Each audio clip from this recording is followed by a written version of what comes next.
Hi everyone, my name is Kimberly Fleck and I'm with Mary Ely, and we're not going to tell you where we are because people need to stop moving here. Anyway, oh, the wave just splashed up behind you. That was so pretty. We met in 2012 or 2011? I think 2012. Okay.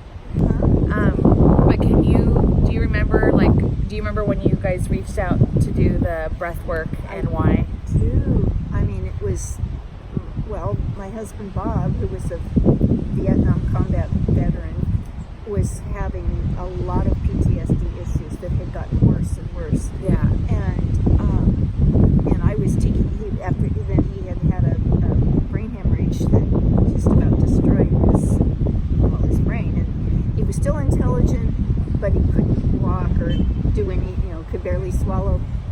And he really was having trouble getting better. He was having trouble wanting to get better because he was carrying all this guilt and pain and bad memories. And so I started bringing him things that, this was the best time of our marriage. This was this 2.5 years after his stroke. And he wanted to heal, and I started finding things, reading him things about healing, reading him things about that he can let go of things, and then I found you. And you came to our home, and you talked with him, and you were so warm and open to Bob. I'm just remembering how it was. And he just felt like I don't know, like he could trust you. Yeah, he felt like he could just reach out and talk to you. And he started doing, we decided, we wanted to do some breathing sessions. And I went in the other room to give him privacy. And, afterwards I just know how much better he was. And his, not, emotionally and physically afterwards. He was just so stronger. He was able to get better. He was able to start walking again. Oh my gosh, I remember that now. I mean, it seems like so long ago. I remember when I first met you and Bob, how bad his PTSD was. Yeah. And I mean, he went up in, I don't know if you remember this, he went up in like full salute, and I was so young then, and I was still so fresh with the breath work and doing sessions with people, actually. And so I had never worked with anyone with battling with PTSD before. So that was a very humbling experience. He had been able to suppress it for almost 40 years. Oh my gosh. And it made our life difficult. Because he was busy suppressing all the time, and he came home from Vietnam, and you want to hear this? Yeah, He came home from Vietnam, and he had always been like the most gregarious cousin in the family, that they all loved him. And they told me later, they said when he came home, he was a hermit, and he wanted nothing to do with anybody because he had felt so wrong. He was one of those veterans that they just turned loose. They said, okay, thanks for don't let the door hit you on the way out. And he was left to pick up the pieces.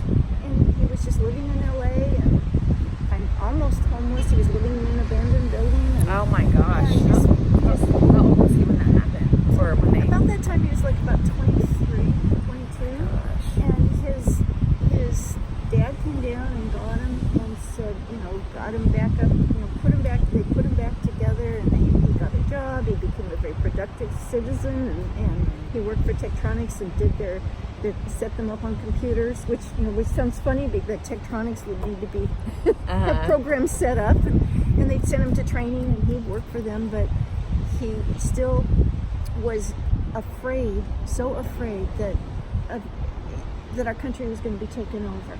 And so when he and I met, he was just the sweetest guy, and I fell in love. We just got married just like within 2 months. And then he moved into my house, and the first thing he did was set up a bunker in the garage.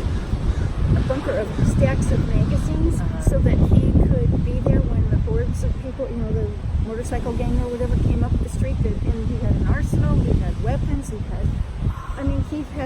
even had an Uzi. So, he had food stockpiled.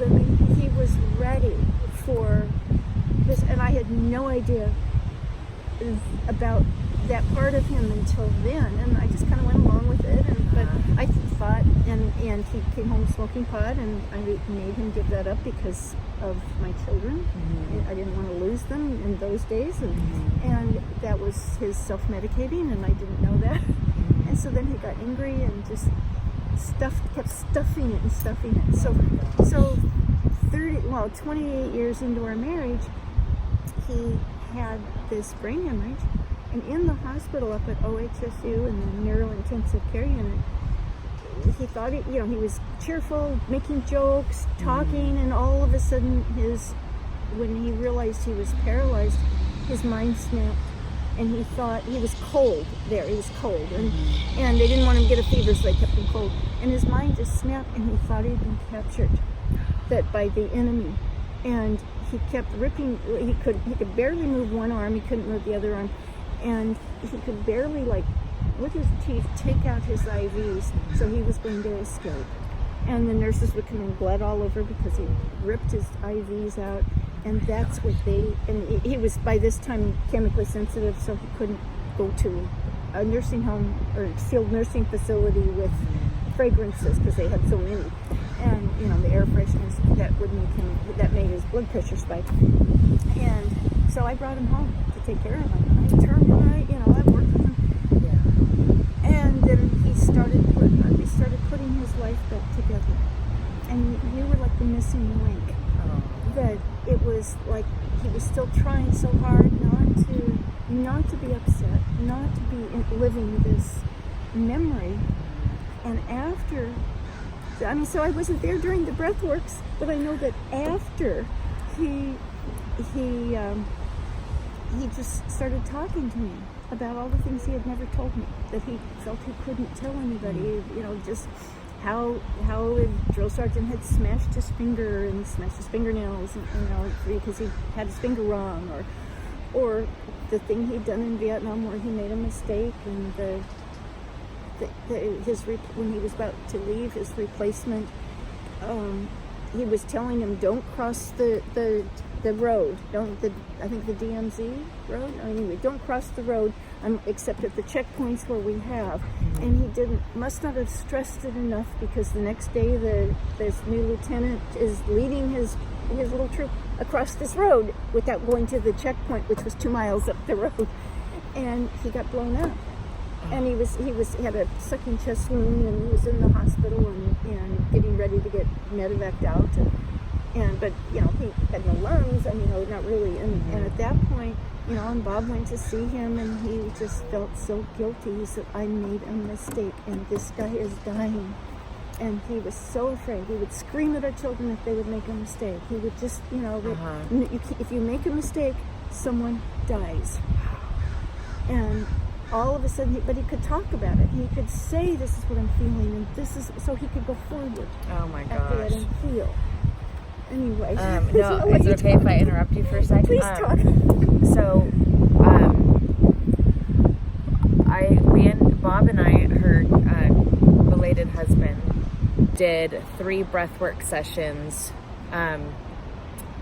in 2011, somewhere in there, or 12. I think maybe 2012. Yeah. And I remember while him and I were in the session, I didn't know if the sessions were even going to work, because I had never worked with anyone with PTSD before, and a veteran at that time. And paralyzed. And paralyzed, yes. I had never experienced that, and didn't think I was maybe strong enough to handle the session. You were so brave. Oh, thank you.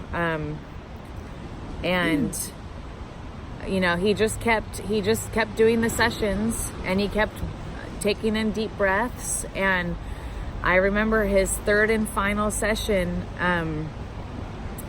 he said, because I realized he was holding on to a lot, and I think most people, especially in the Marines, they teach you you know, He was a Marine.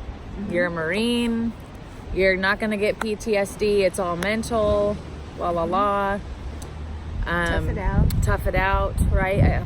In his third session, he said, if I make the wrong decision, people will die. And he was sobbing, and he released so much guilt and shame. But in that third session, I felt like he released so much. And Mary reached out to me, I don't know, 4 or 5 years after that session. And you just said thank you. He was able to pass in peace. He was walking again, reading again, doing all this stuff again, and then he had another brain hemorrhage. Yeah. But he was finished. Yeah. That was the thing. He was finished. Wow. He wasn't finished before, and you helped him have that peace. Thank you. And I just love what Breathwork does for people, and it gives them what they need in that moment. So he was very much, you gave him control back. The kind of control that he needed, not control trying to bottle it up, but it was like, okay, I can make my own decisions now, I can breathe, he would remind me to breathe.